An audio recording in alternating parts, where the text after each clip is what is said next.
Behind me is the iconic, beautiful Vishwanath temple inside the campus of the Banaras Hindu University. And we've touched down here because the BHU is intrinsic to the culture, the history of Banaras, of Varanasi, set up, of course, by Madan Mohan Malviya. It also houses a very interesting mix of opinions, of colors, of discourse. And that's what we're here to find out. Let's speak to some of the students, find out what they have to say about this election.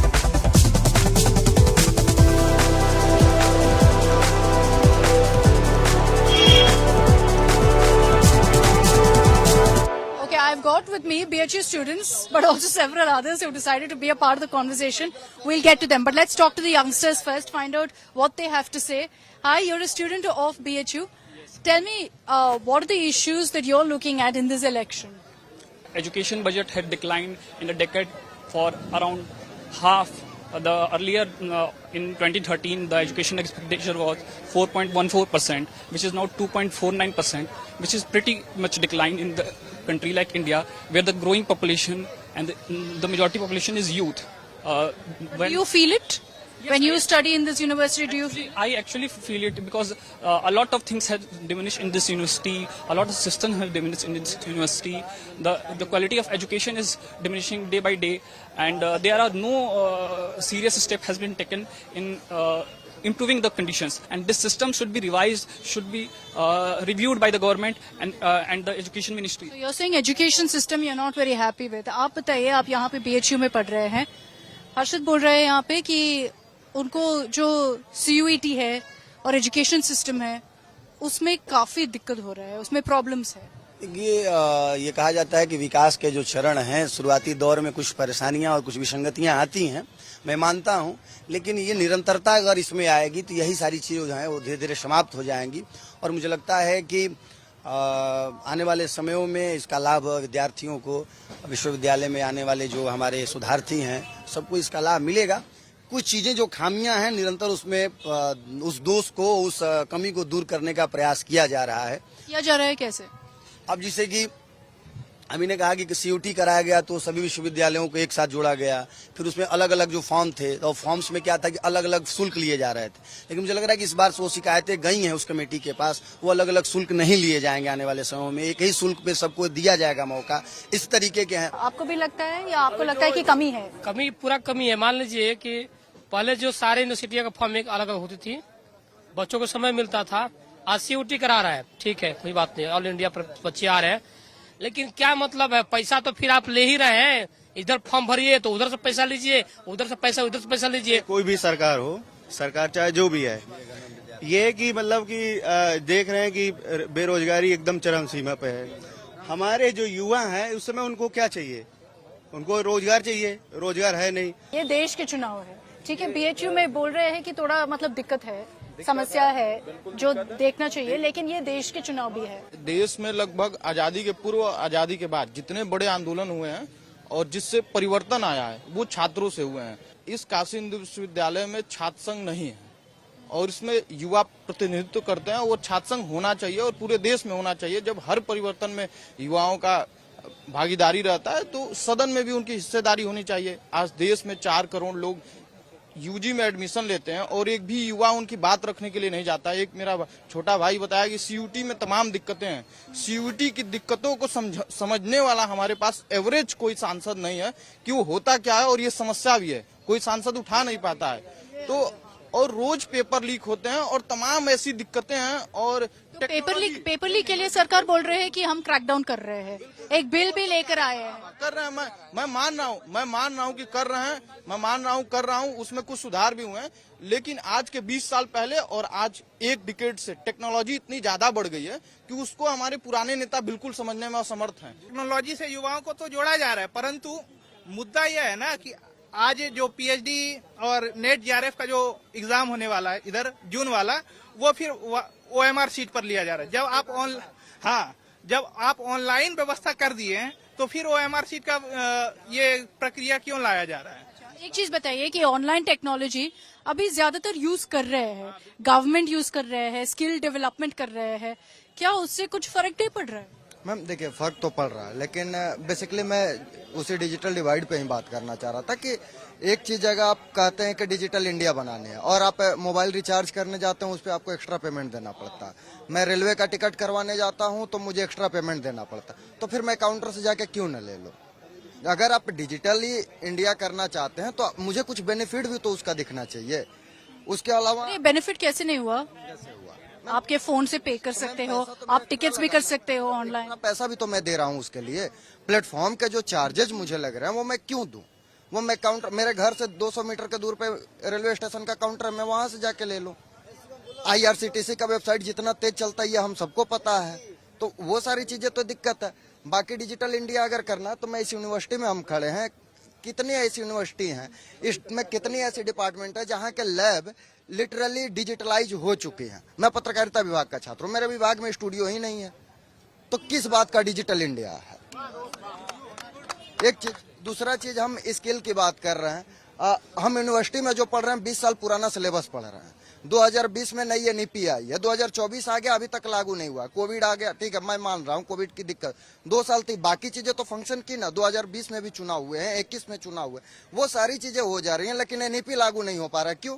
क्योंकि दिख रहा है कि या तो आपको भी लग रहा है कि वो इतना टिपिकली आप उसको वैसा बना दिए हैं कि आप उसको लागू नहीं कर पा रहे, या आपका इंटेंशन बस एक NEP फॉर्म करना था, उसको लागू करना नहीं था। तो आप ये सब मतलब ये सब आप मुद्दे रेज किए हैं। मैं सिर्फ इतना कहना चाहता हूँ, किसी पार्टी को मत देखिए, आप अपने अपने यहाँ अपने अपने इलाकों में जो आपका क्षेत्र है उसमें योग्य उम्मीदवारों को देखिए, वो किस पार्टी से बिलोंग करते हैं, किस विचारधारा से बिलोंग करते हैं, इससे परे अच्छे प्रतिनिधियों को संसद में चुनकर भेजिए, वहां से जो भी सरकार बनेगी वो अच्छी सरकार बनेगी। तो आप बोल रहे हैं प्रधानमंत्री कौन है वो देखना मत। नहीं, वो देखना बंद कर दीजिए, आप अपने सांसदों को चुनिए। आप किसी एक चेहरे को नहीं कर सकते ना कौन कैसा है, आप इंडिविजुअली अपने इलाके को देखिए, कहाँ वहाँ सर्वेक्षण कीजिए as a citizen of country, और जो जिस जिले से आप बिलोंग करते हैं कि आपके क्षेत्र में कैसा कार्य हो रहा है, और उस कार्य को आप चिन्हित करिए, उसके अनुसार अपना मत। आपने सबको सुना, तो आप सहमत हैं इनसे कि ये सब मुद्दे हैं, ये सब इश्यूज है? एक कंक्लूजन है, ये आज का नहीं, जब से चुनाव की तारीखें आई हैं तब से मैं देख रहा हूँ कि जो यूथ है अभी वो गवर्नमेंट के अगेंस्ट है, वो नई गवर्नमेंट चाह रहा है। मेरा ये कहना है कि अभी जो भी भैया बता रहे थे सब कॉलेज का एजुकेशन प्रॉब्लम आज रियली एक सेकंड प्रॉब्लम वाकई बहुत बड़ा कंसर्न है। मेरा ये मुद्दा है, मेरा स्कूल एजुकेशन पे मुद्दा है। जैसे क्या है कि मैं JNV का स्टूडेंट हूँ, आज से कई साल पहले राजीव गांधी जो है JNV का स्थापना किए थे, और 80 को बच्चा का सिलेक्शन होता है हर जिला में, और आज भी पॉपुलेशन बढ़ने के बाद भी आज भी 80 को बच्चा का ये स्ट्रेंथ सिलेक्शन हो रहा है। क्या आपका सीट बढ़ाना क्या हक नहीं है? क्योंकि जनसंख्या इतना दिन पर दिन बढ़ते जा रहा है। अब सबसे बड़ी बात है, जैसे राहुल गांधी अभी बहुत अच्छा बात बताया कि जो पेपर लीक का इशू है उसके लिए क्या किया कि अपने मैनिफेस्टो में है ये दाखिल किया कि हम फास्ट कोड ट्रैक। अरे वो तो लेकिन गवर्नमेंट ने भी बिल लेकर आए हैं ना, वो पेपर लीक के ऊपर, बट ग्राउंड लेवल पे इम्प्लीमेंटेशन नहीं है ना। इम्प्लीमेंटेशन इज नॉट, उसके बाद इम्प्लीमेंटेशन नहीं कंटिन्यूअसली पेपर लीक वो बना तो दिए, सही बात है, रूल ला तो लिए, लेकिन वो इम्प्लीमेंटेशन अभी लास्ट सेशन में हुआ। सरकार की चुनाव नहीं है, ये सेंट्रल गवर्नमेंट का चुनाव है, तो प्रदेश के जो शिकायतें हैं, जो मामले हैं, उसको हम लोग ठंडे बस्ते में डालेंगे। ये सारे सवाल लेकर खड़े होंगे हम जब 2027 का उत्तर प्रदेश में चुनाव आएगा। अभी ये केंद्र सरकार का मामला है, आप अभी केंद्र सरकार एक सेकंड, आप अकेले हो? नहीं, अकेले एक सेकंड, आप अकेले हो यहाँ पे सरकार डिफेंड करना? सब यहाँ पे बोल रहे हैं कि सरकार बदलना। सारी समस्याओं का निस्तारण हम अकेले देंगे, और अकेले हम इन लोगों पर भारी पड़ेंगे, क्योंकि हम मेजोरिटी भाई लोग। नहीं तो आप उनको जवाब दे दीजिए। फिर बोल रहे हैं कि रिफॉर्म नहीं है एजुकेशन में, बोल रहे हैं कि यहाँ पे BHU में ये हालात देख लीजिए, उससे आपको पता। स्पष्ट बता रहा हूँ, NEP क्यों नहीं? जैसे देखिए मैम, उनको जवाब देने दीजिए, उनको जवाब देने दीजिए। मैम, कोई नियम बनता है, उसका इम्प्लीमेंटेशन होने में एक समय लगता है। हम कहाँ घर बैठे हैं, हम सतत उसकी प्रक्रिया में लगे हैं, उसका हम वो कर रहे हैं, प्रयास कर रहे हैं, लगे हुए हैं। अच्छा एक सेकेंड, एक अभी भैया कह रहे थे कि ये केंद्र का चुनाव है, इसलिए हम बाकी चीजों को ठंडे बस्ते में डाल देते, ठीक है डाल देते। क्या इस देश का गाँव इस देश का हिस्सा नहीं है? इस देश का राज्य इस देश का हिस्सा नहीं है? जब गांधी आदर्श ग्राम की बात करते हैं तो क्या वो गांधी गलत बात तो गांव में क्या नहीं हो रहा है? मैम, गांव में बोल तो रहे थे कि राशन जाता है वहाँ पे। अच्छा, बोलते ये सब हैं कि बिल्कुल, महिलाओं बिल्कुल, को बिल्कुल काम सही करते बात हैं, योजना देते ये हैं। सबसे सुंदर बात है। 80 करोड़ जनता को हम अनाज बांटते हैं, और हम $5 ट्रिलियन वाली इकोनॉमी में जाएंगे। कैसे बनेंगे पता नहीं। जब हम अनाज देते हैं तो इसका मतलब ये बिल्कुल क्लियर है कि उनके पास शिक्षा का पैसा नहीं है, उनके पास हेल्थ का पैसा नहीं है। अच्छा, तो ये बताइए मेरे को, ये बताइए मेरे को, अगर हम नहीं देते हैं तो भी आप हमारे ऊपर शिकायत करते हैं, ब्लेम करते हैं कि आपने कुछ किया ही नहीं। एक सेकंड, हाँ एक सेकंड, वही मैं पूछने वाली थी। एक सेकंड, सवाल तो पूछने दीजिए। एक सेकंड, सवाल तो पूछने दीजिए। एक सेकंड, अरे एक सेकंड, सवाल तो पूछने दीजिए कि ये होता है, ठीक है। तो ये मेरे सवाल होने वाले थे कि फ्रीबी कल्चर जो है इसके ऊपर काफी चर्चा हो रहा है, तो वो गलत है, तो क्या करें फिर? किसी के लिए भी मैं कह रहा तो राशन देना चाहिए, रेवड़ी कल्चर नहीं चाहिए। इस देश में सिर्फ 2 चीजें फ्री होनी चाहिए। रोजगार भी दे रहे हैं, रोजगार मिल, एक टैलेंटेड है उनको रोजगार मिल रहा है, जो अभी कंपटीशन कर रहे हैं उनको भी। तो आरक्षण देखिए, कोई जो टैलेंट, आरक्षण होनी चाहिए या नहीं होनी चाहिए? आरक्षण आप मेरिट, एक सेकंड, आप मेरिट के बारे में, टैलेंट के बारे में बात कर रहे हैं, तो आरक्षण होने चाहिए। आरक्षण खत्म करना चाहिए, जो टैलेंटेड खत्म होना चाहिए। इसी भी दिन मानसिकता को समझना है कि 5 किलो राशन देना है और शिक्षा महंगा करना है। तो वो बोल रहे हैं, एक सेकंड, ये जो बता रहे थे, एक सेकंड, सब सुनिए, एक सेकंड।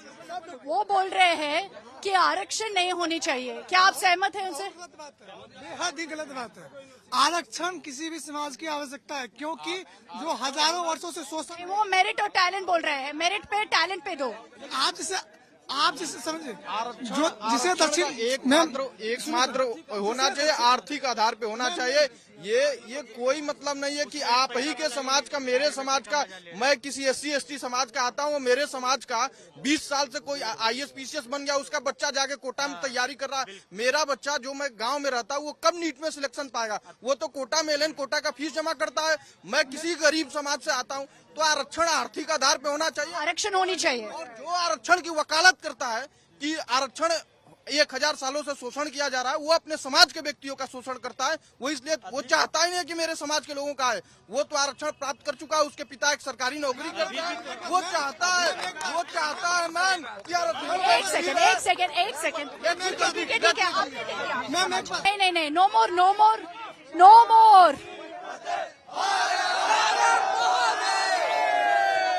अच्छा, अभी एक सेकंड, मेरे को बात करने दीजिए। ओके, मेरे को बात करने दीजिए। अभी इस टाइम में 21st सेंचुरी में क्या अभी भी हम जाति देखते हैं? बात ये है कि पहले मुद्दा आरक्षण था ही नहीं। आपने गलती किया कि मुद्दा आरक्षण को लाया, ठीक?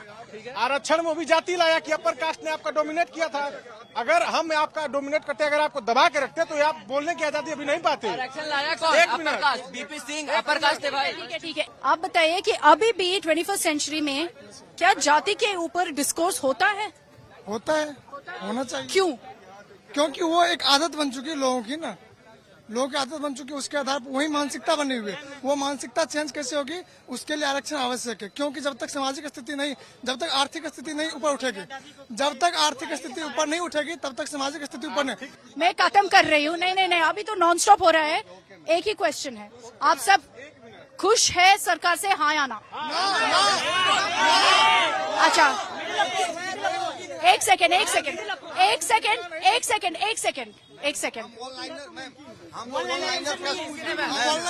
तो नहीं, हाँ या ना?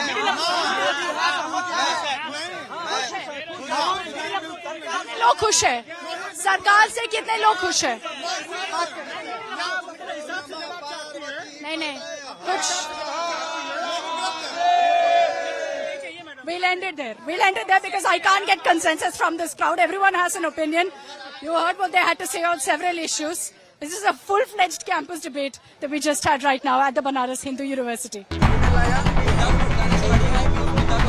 That certainly got heated. Time for a breather. And on the other side, I get to a conversation I had a few days ago with students in Patna.